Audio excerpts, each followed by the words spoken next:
qui mange ma chair et boit mon sang à la vie éternelle. Et moi, au dernier jour, je le ressusciterai. Bonjour à tous, je suis tout heureux de vous retrouver. Je voudrais simplement suggérer quelques lectures des livres que j'ai eu le plaisir de lire, que je suis en train de lire et surtout que je trouve intéressant pour vous, pour toi. Le premier est sorti il y a bientôt un an avec un best-seller d'ailleurs vers la fin de l'année 2021. C'est un livre passionnant, le titre Dieu, la science, l'épreuve de Michel-Yves Bolloré et d'Olivier Bonacieux.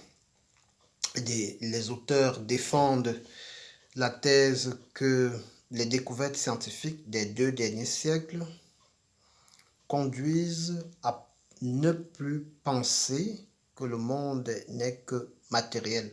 Le matérialisme devient de plus en plus insoutenable rationnellement si on tient compte des grandes découvertes scientifiques des derniers temps.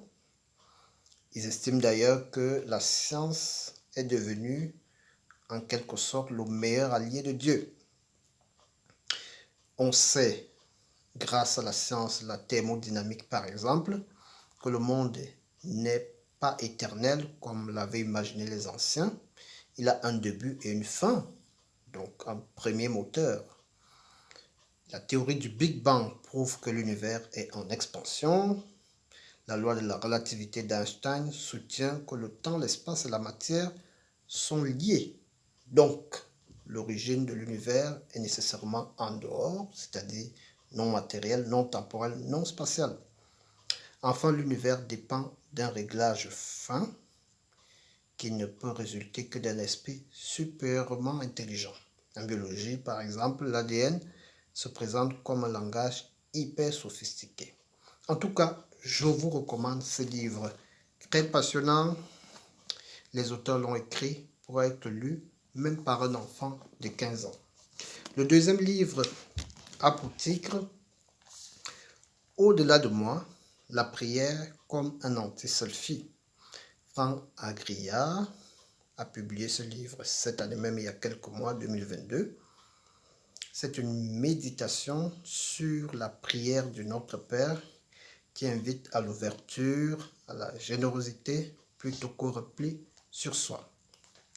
Le troisième livre que je suggère est assez ancien, mais ô combien d'actualité et intéressant. Éloi Leclerc, Sagesse d'un pauvre, pour ceux qui veulent replonger dans la spiritualité et la vie de Saint François d'Assise. Sagesse d'un pauvre. Le quatrième livre que je m'en vais vous proposer est une des récentes publications du père Jacques Philippe de la communauté l'Emmanuel, bien connu, grand conférencier, grand spirituel. Le titre, la paternité spirituelle du prêtre. Le prêtre est père parce que Jésus est le visage du Père, donc le modèle des pères, lui qui a dit « Qui m'a vu a vu le Père ». Jean chapitre 14, verset 9. Le livre s'adresse donc à tous ceux qui sont appelés à être pères. Il a été publié en fin 2021. Enfin, le cinquième livre que je vous présente et que j'ai lu ces derniers temps, c'est pour les amoureux de la Bible, l'Ancien Testament en particulier. André Lemaire, dans la collection Que sais-je, Histoire du peuple hébreu. C'est un livre assez ancien, mais qui vient d'être réédité. Il a été réédité en 2019. Voilà, pour ceux qui aiment bien de lire le contexte historique, le background historique de la Bible, l'Ancien Testament. Merci d'avoir écouté. Dans un mois, je présenterai d'autres livres. Je compte sur vous pour me faire des recommandations, des livres que vous avez lus, que vous trouvez intéressants, que vous voulez partager, et même des documentaires, des films, pourquoi pas.